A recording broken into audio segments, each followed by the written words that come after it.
It was the best thing I ever did. Like, I had so much fun. I felt high after every single one. I would get off and be like, I just killed the game. Do you want to stay in a soul-sucking job you hate with like Kevin from middle management who's always peering over your fucking shoulder? Or do you want to create a life that actually lights you up? It's not about this journey being easy. It's never going to be easy, right? It never gets easier. You just get better at dealing with this discomfort. Hey creators, it's your hosts, Natalie and Yasmin, and you're listening to the Course Creation Podcast. We'll talk business, building digital empires, and how to create passive income to start living a life you love. We are here to empower those of you who are thinking of starting your own course and to support those who are already well on their way to success. We've built a 7-figure media agency on unique storytelling, and now we're here to share our story in the course creation world, and more importantly, to hear yours. We are committed to creating a space for learning and a space for diversity and inclusion. Now let's get the show started. 3, 2, 1, action. Hello, everyone. Welcome to this week's episode of the Course Creation Podcast. I'm your host, Yasmin. Today, I'm joined by Jill Santon. She is one half of Screw the 9 to 5. She is representing today on the podcast. Jill and her husband, Josh Santon, are life partners, business partners, serial entrepreneurs, world travelers, and parents to their little guy, Kai. They've had an incredible entrepreneurial journey. They've lived in more than 5 countries, traveled to over 20 others, and have created 30 different businesses over the past 8 years. Their mission is to inspire others to always live life on their terms, no matter their circumstances, and they help people quit and break free from their 9-to-5 jobs and start online businesses to achieve personal freedom, financial freedom, time freedom, location freedom, and fuel tremendous amounts of opportunity. Jill, thank you so much for joining us on the show today. Thanks for having me. That's a badass intro. I want to record that, make it my ringtone. Well, honestly, it sounds fabulous, and you guys have been through a lot. Now, from my understanding, your journey actually started in Toronto, right? And that's where I'm from right now. Yes. So tell us about the journey. How did this entrepreneurial journey start? Well, okay, so mine, it's kind of different. So Josh and I each had our own separate businesses before we actually teamed up and went all in together. So mine actually started when I was in my 20s. I was living in Toronto, and I wanted to pitch a web TV show, or I wanted to pitch a TV show. And the dude I pitched it to was like, this would be perfect for web TV. And I was like, that's a thing? Like, this is the days of MySpace, 2006, when like web TV was not a thing. But he took it on. We called it 20 something. And I did it for 2 and a bit years. I made zero money with it, but I learned so much through it. And then I met Josh just like a few months before I was about to move to Australia with a girlfriend of mine. He was living in Beijing, China at the time, but he's Australian. And we met through mutual friends. And it was just like this whirlwind. He wanted nothing to do with me. So I was like, must have. And then we finally hit it off. We met back up in Vegas about a month later, which is so random because we were kept up on anyways, whatever. I'm getting like down into the details of our love story. But anywho, we met back up in Vegas and then Australia, and we've been together ever since. And he had a software business at the time with a previous partner. And so I really learned about entrepreneurship through Josh.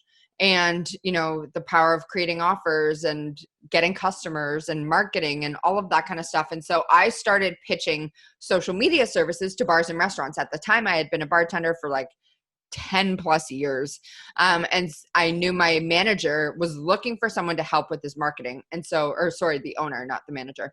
And so I pitched him a comprehensive package to manage all 3 of his restaurants on social media, create video for them, all this kind of stuff. He said, yes. I quit immediately. I was like, oh, by the way, I quit bartending. And that was my first like profitable business. And I did that for the next like 2-ish years or so. But as anyone who's ever had a service business, you quickly find out like, oh, I'm trading dollars for hours. I feel like I have 8 mini bosses. Like I'm just go, go, go. And I was watching Josh like barely work, make all this money. I was like, what am I doing wrong? And so in late 2011, we were each getting disenchanted with our businesses at the same time. And he just said, do you want to start a site together? I was like, yes. He's like, we should start a skincare affiliate site. And I was like, yes. What is an affiliate site though? Yeah. Like I was all in. I was so green, but I just didn't care. I just didn't want to do my social media business anymore. And we threw ourselves in the deep end and we just like figured it out as we went along. And like I said, he taught me like how to write for the web and the power of building an email list and getting traffic and converting traffic into customers and all this kind of stuff. And so we built this skincare affiliate site, got it up and running, had our first $1,000 month within I think our first 2 months. And we were like, what? And set this goal, like this at the time seemed like such a hairy, scary goal to make $5,000 a month. And like when we hit that, we'll have this like celebration bottle of wine someone gave us that was expensive. And we're like, this is the holy grail. And we hit it within like 8 months. And from there, it just like opened up our eyes. We were like, oh my God, if we can make $5,000 a month, because that allows us to go traveling. We went to Southeast Asia, all of this kind of stuff. How much could we make? And then it was on our wedding week in Costa Rica that we came up with the idea for Screw the 9 to 5, because we were about to move to Thailand and everyone in our offline life started asking like, how are you guys making money? Like you're not working anymore. Are you drug dealers? Like what's happening here? And so we just started getting the same questions over and over and over again. And it was Josh who said like, we should start a site to document our journey as we travel overseas and work online. And I was like, yes. And then because we were in Costa Rica for our wedding week, I was having a couple drinks. Thanks to Costa Rican rum, I was like, we should call it Screw the 9 to 5. Amazing. And he was like, I love that. And we checked to see if it was available, snatched it up, and kind of sat on it because we didn't know how to build a personal brand. Like our affiliate sites, which were the 30 different sites we had in all these different niches, they never used our actual names. Like I shot some video and did some pictures, but it was never like fully putting ourselves out there as like Josh and Jill. And so we sat on Screw the 9 to 5 because we didn't know what to do with it. And that first year that we really had it, which was 2013, we flailed around. We were like, let's create a course kind of similar to like the journey you guys are on, but we didn't know what the actual F to do. So we just created a course that we thought would be a smart move, which was something that worked for us in our affiliate business, which was guest posting. But no one had given us any indication that they wanted to learn that. We were just like, everyone wants to learn how to guest post. We're going to become Oprah rich. We're going to create this course. It's going to be the bee's knees. We spent 3 months of our time creating it, $5,000. And when we opened it up, no one bought it. Like literally 0 sales the whole launch. I ugly cried. I was the worst. I felt so humiliated. But looking back, it was like the best thing that ever happened to us, because it taught us, oh, maybe we should ask people what they want to learn about. And maybe we should start teaching what we know, which is affiliate marketing. And once we made that left turn in our business, everything started to pick up from there. We pre-sold our next course, validated it that way. And then that next course was called Lifestyle Affiliate. And from there, everything started to roll for us. That's incredible. There's like so much to unpack, because like you nailed it. We're in the same sort of stage. We're in that early stages. So we started our business in 2011. And it was a service-based business. Mm-hmm. And like you said, it's not pandemic proof. It's definitely not something that we can scale to the extent that we'd like it to go. And so we're stuck. We did everything backwards in a sense that we didn't do our market research. We felt like everyone needs to do video editing, but we didn't have the knowledge that we have now 4 months later. And we have this course and we're trying to sell it. So when you created that initial course, did you just, obviously there were $0 coming in, did you just completely scrap it? Yeah. Okay, so it was just like done. And then we kept it up, but it did nothing. Yeah. Like we mentioned it here and there, but I think we were so embarrassed that we were just like, oh my God, pretend that didn't happen. You know? Got it. And right now, then you focused on your area of expertise, what it was that you knew best and you had success in, and started developing that program. So I think for a lot of our listeners right now who are looking at making the pivot, who are trying to become an entrepreneur or start an online business, there's a lot of setbacks and there's a lot of doubts, and they feel like I'm not good enough, or I'm not expert enough, or I don't know where to start. What would you tell people who are in that space? Yeah, I hear this a lot from course creators and coaches because they know that they have something they want to share, but they don't feel like they get in their heads, maybe I don't know as much as I think I know. Or what happens if someone asks me a question and I don't know the answer? Or what happens if I fail? Or what happens if people call me out? Or, maybe I should wait until I know more, or I'm more of an expert, or I feel more ready.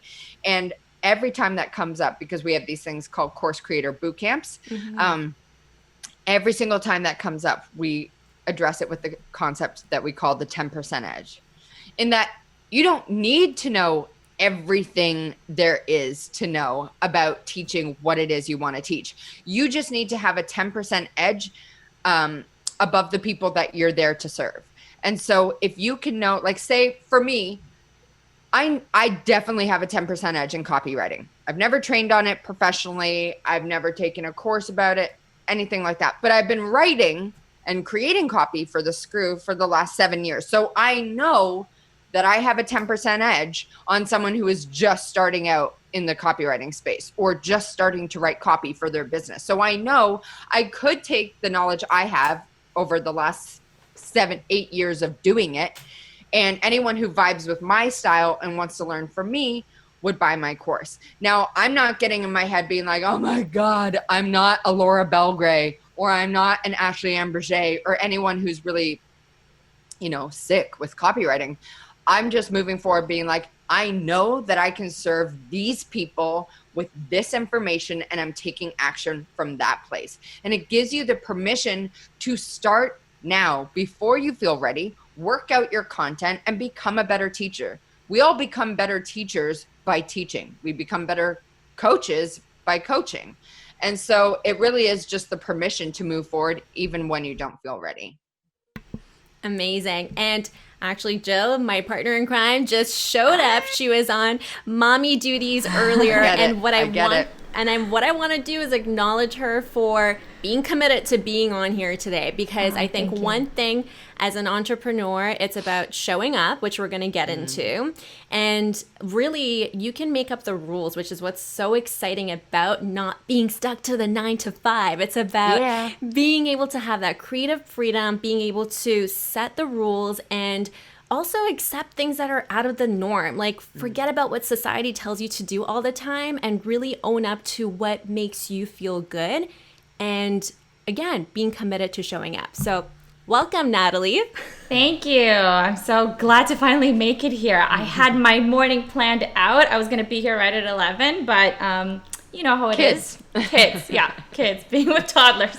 She was eating so slow. I was like, come on. I have a toddler too, and I so get it. So amazing. So, Jill, going back to the conversation, let's talk about as online course creators, as entrepreneurs, being curious, building habits, having the right mindset. Let's get into the whole conversation of we're always uncomfortable and why it's amazing to stay in that zone. I truly believe that your comfort zone is an indicator of your wealth zone.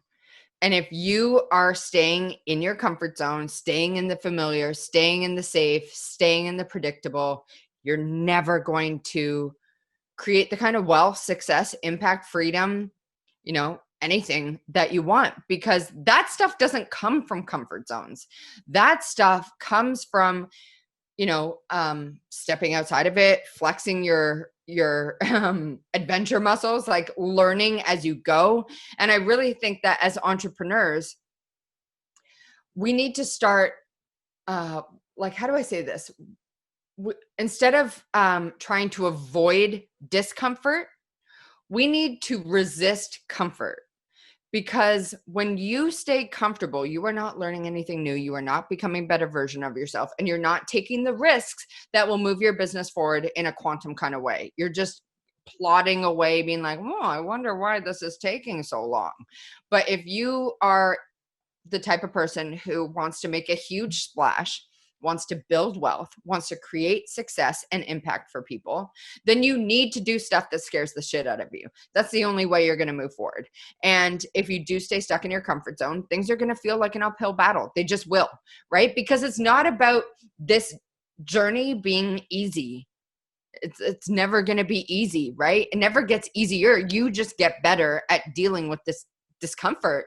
And if we can just all embrace the thrill of contrast, like the ups and the downs, the wins and the failures, the lessons and the successes, it becomes much more enjoyable, because contrast is life. Like that's just, we always experience contrast. And when you can just allow yourself to not make it mean something bad or make it mean something disempowering or like you're not cut out for this or whatever it's going to be, it becomes much easier to lean into that discomfort and enjoy the contrast, which is easier said than done. I'm not going to lie.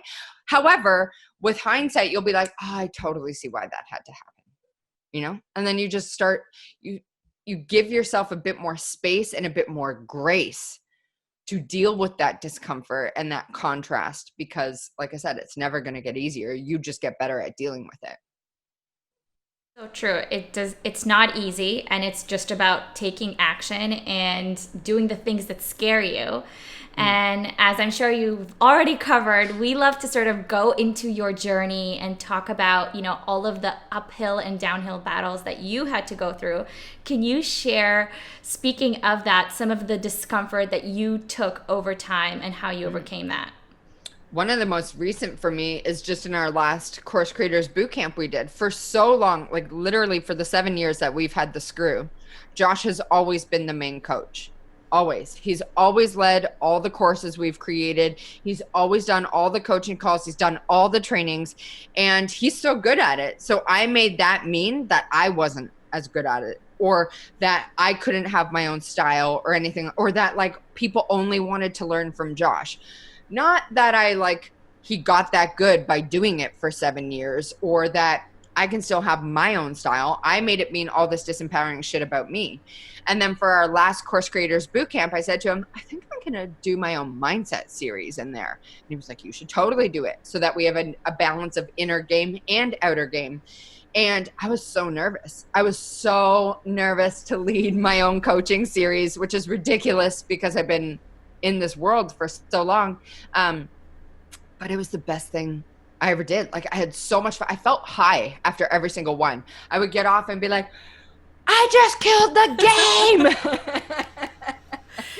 And just allowing myself to step into that place. And like, I'm not going to pretend I didn't have notes. I had all the notes to keep me on track, because I'm a rambler and I swear a lot and I go off track and all that. So I had my notes to keep me on track, but it was like such a great experience. And I would not have experienced that thrill if I didn't lean into that discomfort, if I didn't try to do something I had never done, if I didn't embrace my 10% edge, because I've only been on this like inner game journey for like 2.5 years max.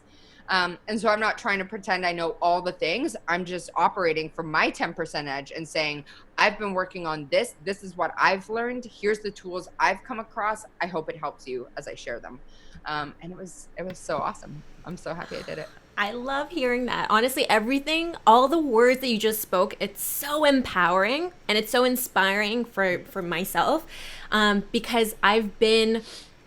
I mean, I go through this almost every week in some shape or form, and it resonates with me so much. And I think a lot of people forget that, and they think that it's just them that feels fearful, that nobody else feels that way.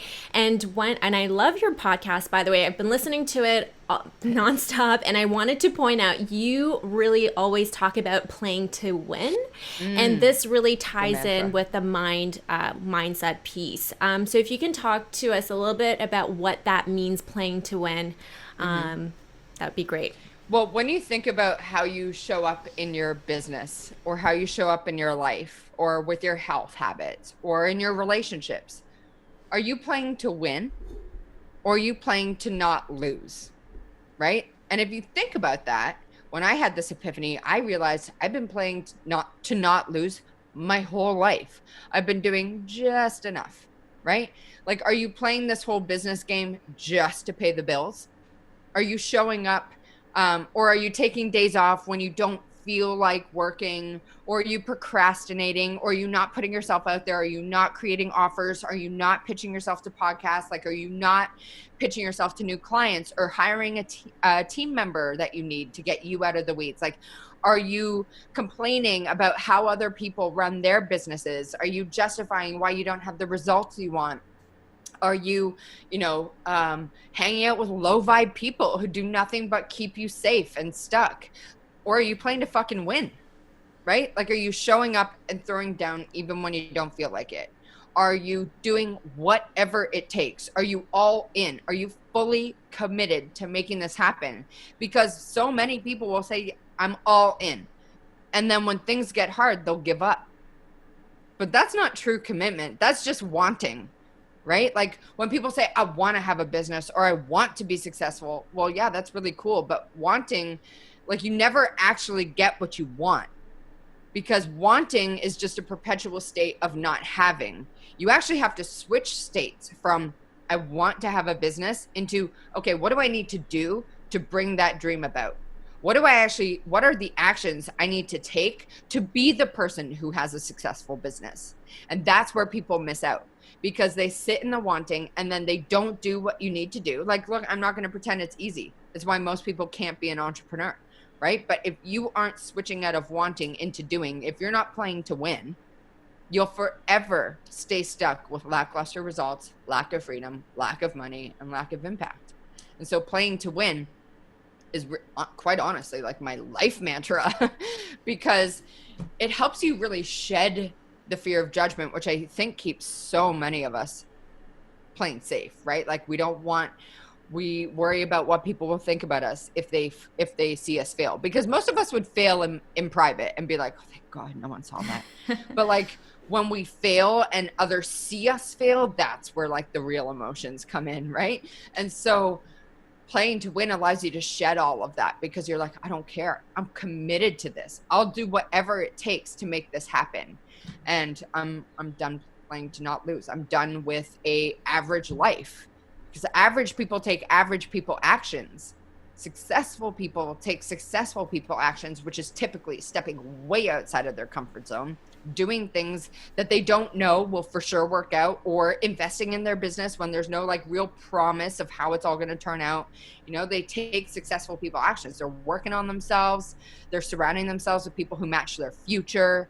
They're taking leaps. They're taking risks. And I think that really is playing to win, all summed up in a very long tangent. I can totally see why you can definitely rock the mindset part of your coaching, because as you're talking, I'm like, I can see my own personal shifting.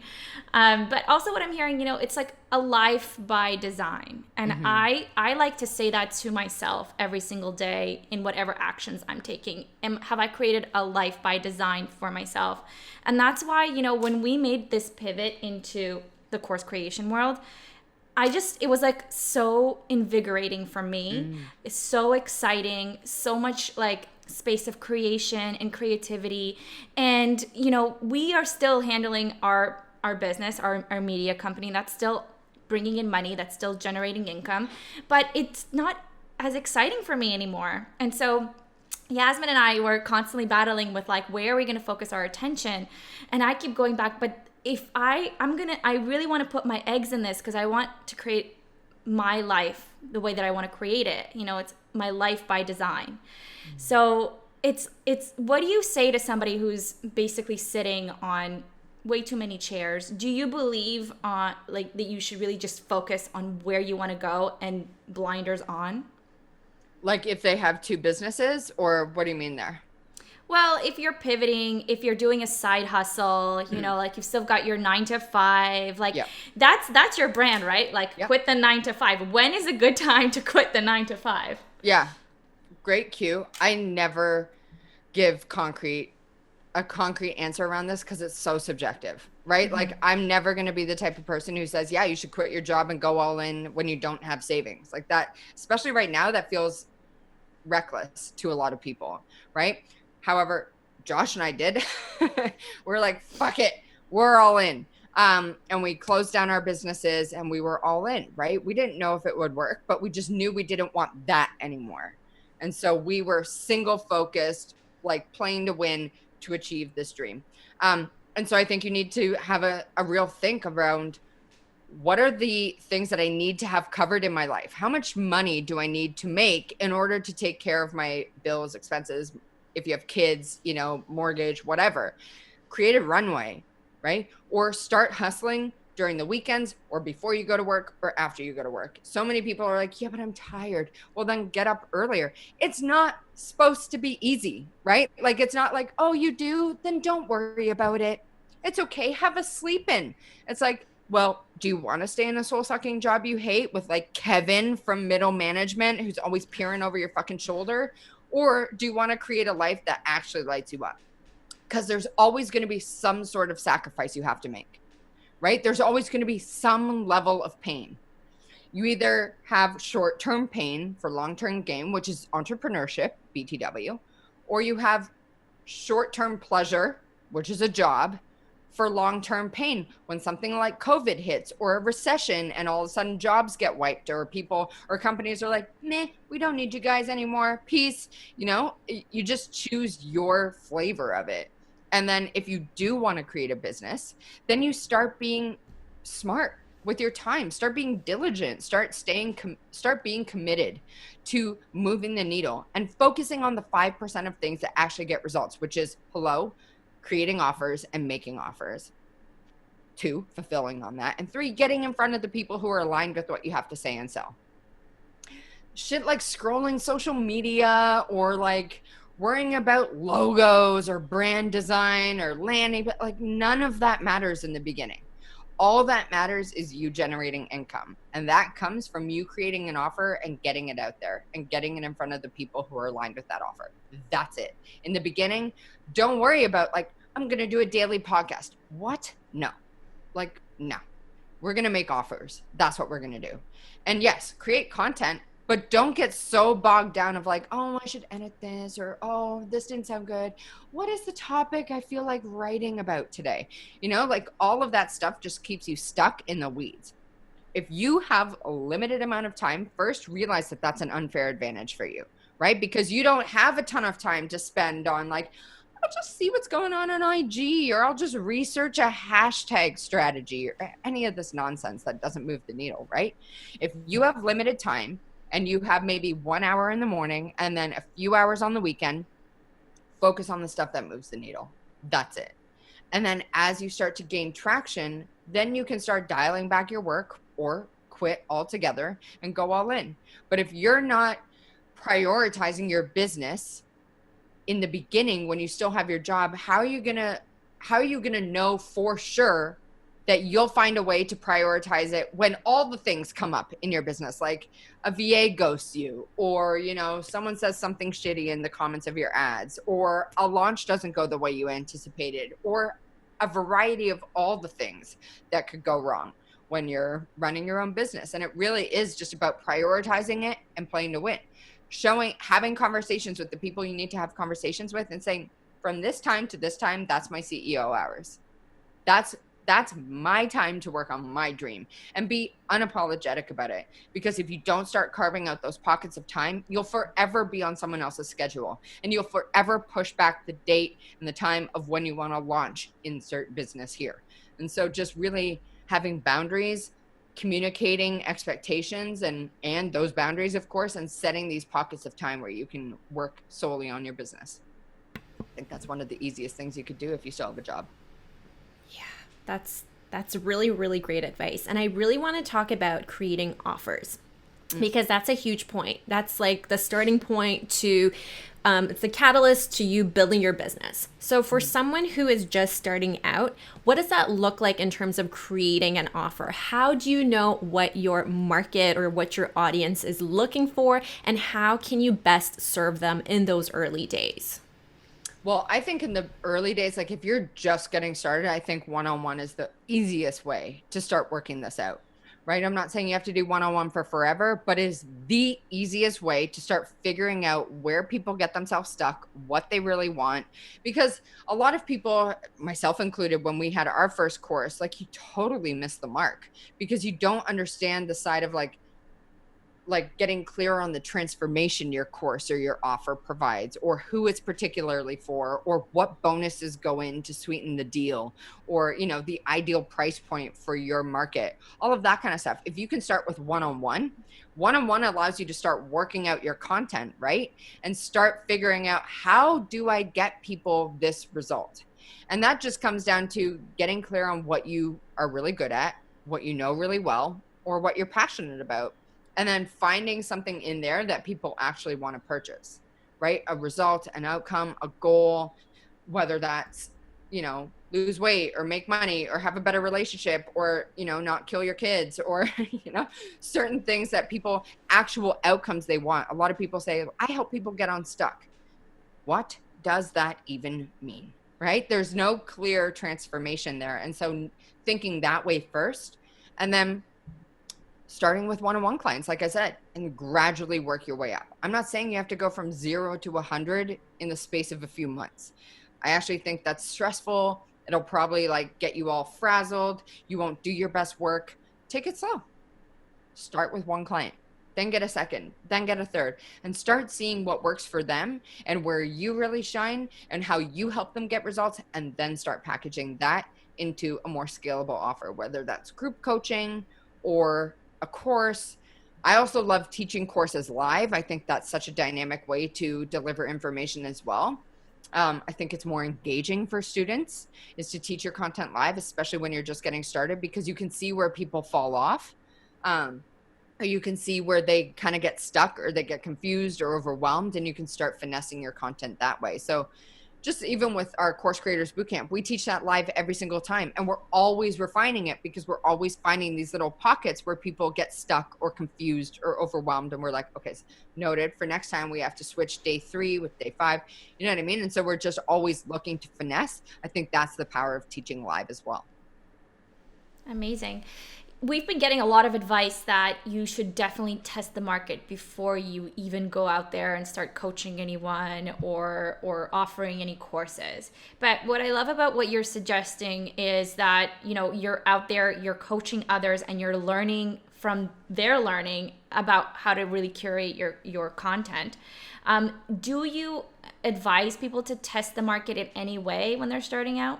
What do you mean by test the market? Like pre-sell something? Yeah, so like the advice that we've been getting or hearing from other course creators is put out an offer out there before you've even made the offer and see how many bites you get. Yes. So before you came on, Natalie, I was talking to Yasmin about our first course launch that we spent 3 months of our time, all this money creating before we even asked anyone if they wanted it. Surprise, no one bought it. And so the next time we created an offer, which was our course lifestyle affiliate, we pre-sold it like you're talking about. We didn't create anything. I think we created like module 1 so that at least people would have something to consume when they said yes. And then we did that for our next offer, which was Screw You, which then became our membership site. But at the time, we just sold the idea, and we sold it at a $497 price point and then $997 before anything was created, because similar to what we're talking about here, I just didn't want to experience that again of working my ass off to have no one buy it. And so I think it's super smart. And again, it allows you to teach your content live. In our coaching program, Shift to 6, we have this one chick, Tanya, who teaches photographers how to create portrait and boudoir photography businesses. And she wanted to create her first course. And she was like, well, I got to outline my lessons and do this and create and edit the slides. And we're like, no, absolutely not. Launch it right now and teach it live with them. And she did that. She had her first $27,000 launch or something like that. Wow. And it was awesome. And her her peeps loved that she taught it live so that they could ask questions, they could have help implementing it.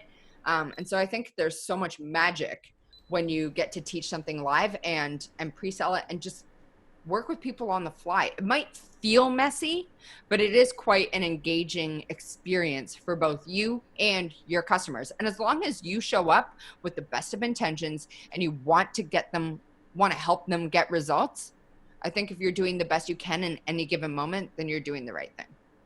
Beautiful. Have we talked about the peeps? Like, how do we get the peeps? Did we talk about that? No, we haven't yet. But okay, let's talk about it. Let's talk about it. This is one of my absolute favorite ways of getting peeps, right? Is getting on other people's podcasts who are relevant to the audience you want to build. And so visibility work, pitching yourself for podcast interviews, guest posts, doing contributions to sites like if you sign up to Haro or something like that and submitting blurbs here and there, or connecting with people inside Facebook groups. Like there's so many ways that you can build an audience. Of course, you could always go to the traffic store, which is like Facebook ads, Google ads, YouTube ads, Pinterest ads, any kind of ads. Like there's no shortage of peeps. You just have to get in front of them, and you can use one of two resources, time or money. That's it. Love it. I love it. I love the simplicity of what you're saying, because I can't tell you how many people have come on our podcast and said, you need to go out there and do the hard work, which is Facebook groups and connecting with people. And I'm sorry, it's so overwhelming for me personally. Like I have a toddler running around. I don't have the time to do all those connections on social media. So we're trying to go to the store right now, to be honest with you. We're shopping. We're shopping. We're testing the store, but we're also dabbling into the Facebook groups because that really, really is important. And we've seen the conversion when you're just having a conversation, and the things that we're learning from the people who we're having conversations with, it's invaluable. Like it's something that we, like you said, scrolling through Instagram, what does that get you scrolling mindlessly? Whereas if you're spending that time already, why don't you spend that time talking to the right people, engaging with the right people? So again, it's all about that mind shift. It's all about time allocation and organization, things that we just need to be mindful of. And I just want to talk quickly about how important it is to prioritize profits, because we all get into this game thinking, oh my God, we're going to have $100,000 launch. We're going to be winners overnight. And I mean, we know how difficult it is. Time's flown by. It's been 4 months. We've been doing the dirty work, but at the same time, we have learned so much. So I look back and I don't have that. I have a winning mentality that everything we've gone through, we've had to go through, and we've learned so much. So again, prioritizing profits, how important is that to consider from the very early days? I mean, I think paramount. Now, I didn't know that for a good 3-ish years of our business until we found the book Profit First. And we've been running that system since 2015. So that's a book by Mike Michalowicz. It's awesome. If you get the audiobook, it's hilarious because Mike is such a good author. Amazing. But we just incorporated that system, truthfully. And so all that is a simple, essentially it's a simple accounting system where you allocate money to different accounts: profit, taxes, expenses, income, profit, taxes, expenses, and then you pay yourself, right? And he says, when you're allocating your resources, always allocate to profit first. And so you're, no matter what, even if it's 1%, right? You're always maintaining a profitable business because you have put your 1% or 2%, 5, 10, whatever it is, into your profit first account. And you know that that is there. You are building that asset before you worry about all your expenses or struggle to pay yourself. At least you have this account that is accruing cash, and it just drives you. It incentivizes you to keep filling up that account, right? That's my profit. I built that. I earned that. That shows me that what I'm doing is working. And again, even if you could start with micro amounts, right? Just start working your way up. The real thing is prioritizing the habit of creating a profitable business. Because if you're not creating that habit, so many of us will get caught up in oh, but my expenses are really high, so I shouldn't put any to profit. No, you absolutely should every single time, even if it's 1%. Everyone can manage 1%, right? And you just start there and you start building the habit, building up that bank account, and start all of a sudden you look back like 2 years later and you have all this cash in your profit account. You're like, fuck yes, I did that. That's mine. Once I pay the government. Yeah, the government. No, that's really cool. And the reason why I wanted to segue into that is because in the early days, we also believe that you have to invest in yourself. You have to, we need to invest in coaches, mentors who are steps ahead of us, who we can look up to and learn from. And a lot of times, people who are just starting out, they're like, I'm not making any profits. I know I have to invest in myself. Like, how does that balance work of maintaining that 1% profit, but knowing that I do need to take the money to invest in myself? And I know that you and Josh have done a lot of investing in yourselves, and that was a huge part of your journey in those early years. And that was also an amazing way for you to build your community too, because you connected with so many experts in this field who are just doing a kick-ass job now. So how does one navigate that? It's just about your priorities, right? Like you have to identify who do you want to learn from, who has the results you're after, and who's living the kind of life that vibes with you. Because if you want to have a lifestyle business where you're not like a slave to your business, and then you work with someone who's like a Gary Vee, who, now obviously we're not working with Gary Vee, you know what I mean though, but someone who has that hustle, hustle, hustle till your eyes bleed mentality, you're going to think that's the only way to be successful, versus choosing to work with someone who makes a lot of money and has a lot of time. That is going to give you a totally different perspective. And so being just very discerning in who you choose to work with, and then making key investments, and realizing that for anyone that you are going to invest in, like, do your due diligence. What results have they helped other people get, right? So many times I talk to entrepreneurs and they're like, I worked with this coach and they promised me the world and it was such a terrible experience and blah, blah, blah. And I'm like, well, did you check to see who they've worked with and what results they got? Oh, no. Like, be smart about it. If you're going to spend a lot of money, or if you're going to invest in your business and the growth of it, and you yourself as the entrepreneur and the business owner, you have to do your due diligence and make sure that you're making smart investments. I think that's number one. And then second, don't overextend yourself in a scary capacity. Like, if you are on the outs, if you have crushing debt, do I think you should be then throwing down $10,000 for a year-long coaching program? No, absolutely not, right? Be smart about it. Don't put yourself in a stressful situation that is overwhelming and will cause you to make financial decisions out of desperation, i.e. working with anyone and everyone who will send you cash online, right? That's just going to get you into a place of burnout, stress, overwhelm, fear, and it's going to cause you to clam up and not do your best work. And realize that, yes, I absolutely believe that investing in yourself and your business is so clutch. But in the beginning, all you really need to know is I need to create an offer and I need to get it in front of people who will give me money, and then I need to give them a way to give me money with a PayPal link or whatever it is, right? In the beginning, you do not need all these flashy investments. It's not about that. It's about finding the people who vibe with what you want to create, paying attention to them, soaking up their content, and when you're ready, making the right investment for yourself. So you make it sound a little bit like the way you say it, I'm like, that sounds simple. Like, like, let's just, find some people who like vibe with us and learn from them and create content around that. And it's funny, like Yasmin said, we've been at it for 4 months, and that's kind of like what we're doing now. Yasmin, have you shared our journey so far or not at all? A little bit here and there. I don't know if there's anything specifically that you want to add.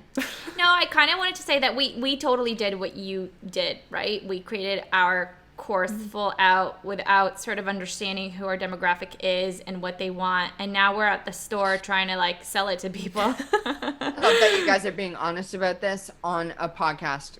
I love that you're being transparent about that. I bet you any money you are giving your audience life right now to know that you can have a podcast all about creating courses, and yet you are struggling with your course at the moment, and you'll find a way to make it work.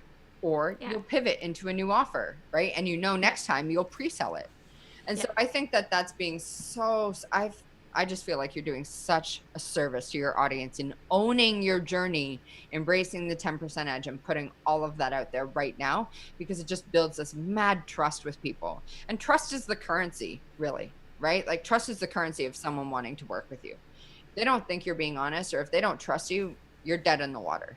And I love that you guys are owning that and putting it out there without any real fear of judgment. I'm like, props, chicks. Thank you. Thank you. Thank you. Yeah, thank well, you. that's honestly really what we're all about, and that's exactly what this podcast is about. Is there are a ton of people who also did a pivot through COVID into the course creation world and landed in an exact same place as us, and just, you know, trying to figure out this world is like crazy. So we're on every episode been super transparent about our journey. And what's crazy is, like, again, this is super transparent, but we're releasing it all over the place. So I'm wondering if our audience is a little confused about where we're at. But the name of the game for us really is, we know we have value to give. You know, we are not the 10% ahead of people. Like, we are 10 years ahead of people when it comes to our expert zone. We just need to figure out a way to, you know, to actually serve. And that's the difference, because, you know, we've been creating content for others for so many years, but how do we serve people in helping them create their own content in a powerful way? So that's where we're at right now. And that's all about also like packaging and copywriting and communicating in a way that's digestible, you know, that we're trying to navigate. And it's now. also helping them see why creating content and all this kind of stuff actually matters to the bottom line. Like, if you serve entrepreneurs, there's two things they want: money and time, right? And so everything that you put out there for any offers has to be tied to a direct transformation. Otherwise, it's going to fall flat. So if people can't see why content is important or how it moves the needle in their business, no one's going to pay you money, because they're going to be like, I don't get it, right? But tying that to a clear transformation or an outcome is how you start to get noticed, is how you start to get customers, is how you start to build momentum. So I think that's super clutch. Everyone keeps that in mind when creating courses. Incredible. I love that. And so let's talk about the Course Creation Bootcamp and who it's for, and just all the goodies that we need to know, that our audience needs to know. So it's for coaches and course creators who either have a program, but it's not selling the way they want, or they want to create something and want to make sure they do it the first time so they don't experience what you and I have all experienced, which is crickets, which is quite honestly everyone's biggest fear, right? And so we go through the whole thing. It's really about designing an offer that is so effing compelling, it practically sells itself. And so we cover how to come up with, we cover a lot. I do mindset coaching in there so that I help you dial in the inner game, because there's a lot of feels we all go through, and there's a lot of beliefs, like 9-to-5er beliefs that a lot of us were brought up with that we're not aware of, that are keeping us stuck or playing small, right? And so I handle that. Josh handles the outer game, which is all the strategy. And so we do figuring out your ideal audience, or your niche and the target customer. Then we dive into coming up with the name, the price, the promise, what goes into the course, all the bonuses, the guarantee, and then we give you a badass way to sell it. And so it really is, and we have like this 1-page blueprint, so you'll see your full offer designed, and then all you have to do is launch it, essentially. Go use the method we use with pop-up groups, which is what we teach, and take that method and launch it yourself. And it works in so many different niches. We've had a dude named Jordan who, similar to you guys, had a offline business, or I know you didn't have an offline business, but he had an offline business that was destroyed by COVID. He taught still water trout fishing in the west coast of North America. I think I got that right. Amazing. Like the niche of shit you could have. And he was like, okay, so my business is flatlined, because he used to take people out on tours. What would it look like for me to launch a course? And so he came into the boot camp. He was doing all the things like last minute. Like he said we shot a case study together, and he said the night before he was making tweaks to it before it launched. And in 4 minutes he did $3,000, and he was like, what? And then by the end of cart close, I think he hit almost 30 grand. Amazing. For still water trout fishing. What the F? Or we had a baseball coach, a softball coach who helps other softball coaches with the mental side of the game so that their teams can win more games and have more fun. Cool. We have people in the investing space, in the entrepreneurship space, of course.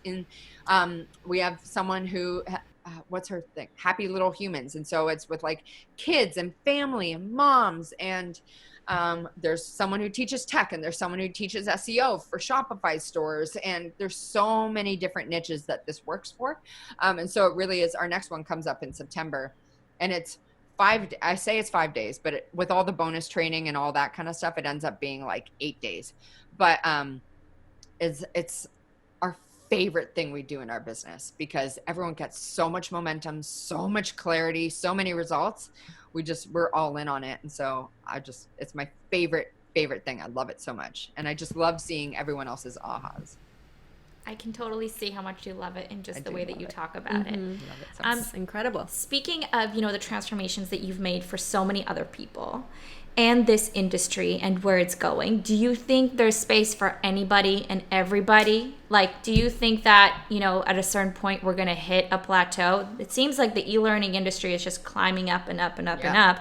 And with COVID, there's more fuel added to the fire.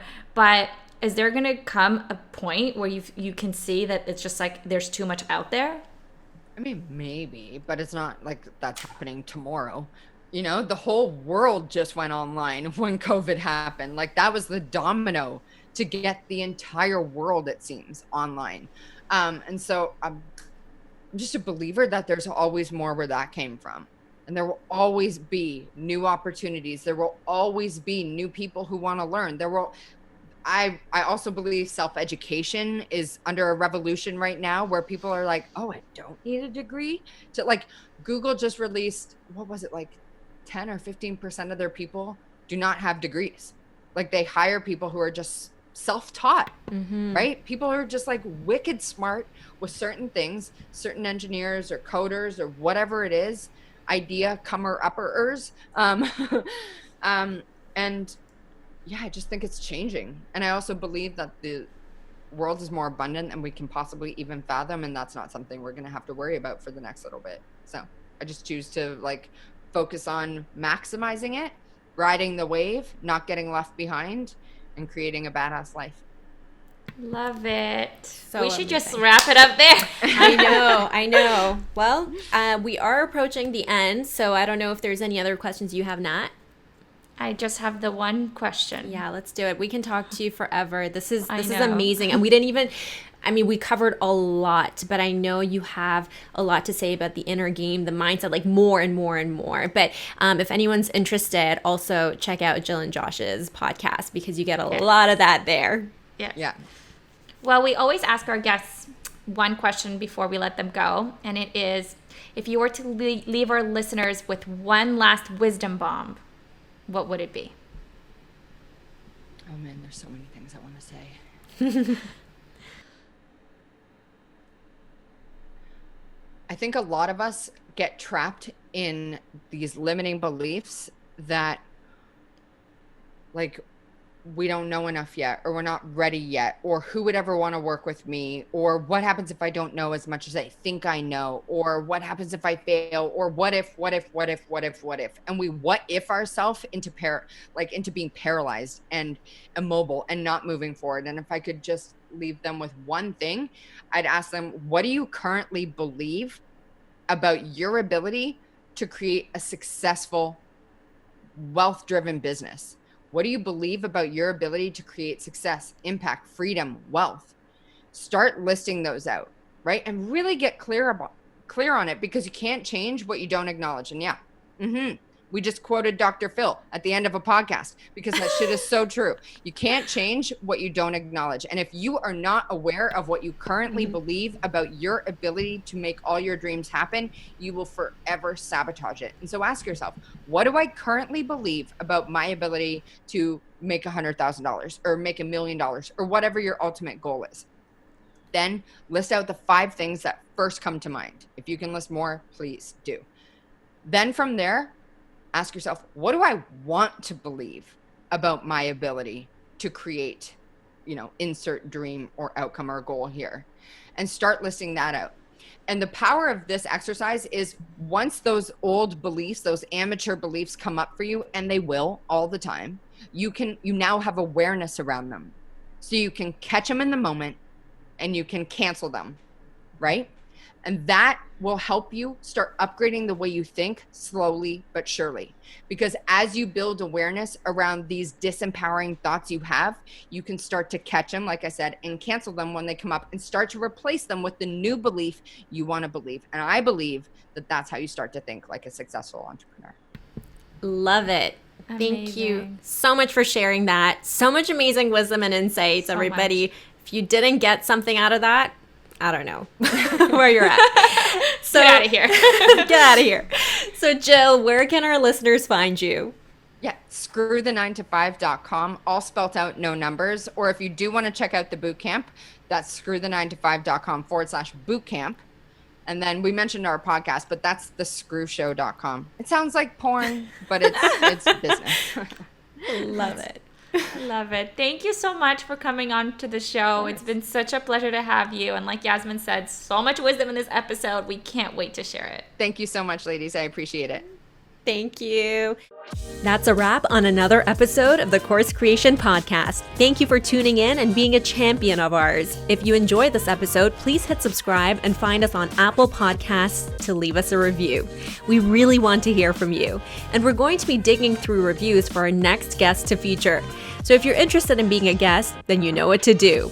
Also, join our private Facebook community called the Course Creation Crew to connect with other course creators. And don't forget to follow us on Instagram at coursecreation.com. That is all. We appreciate you all so much and look forward to having you here next time.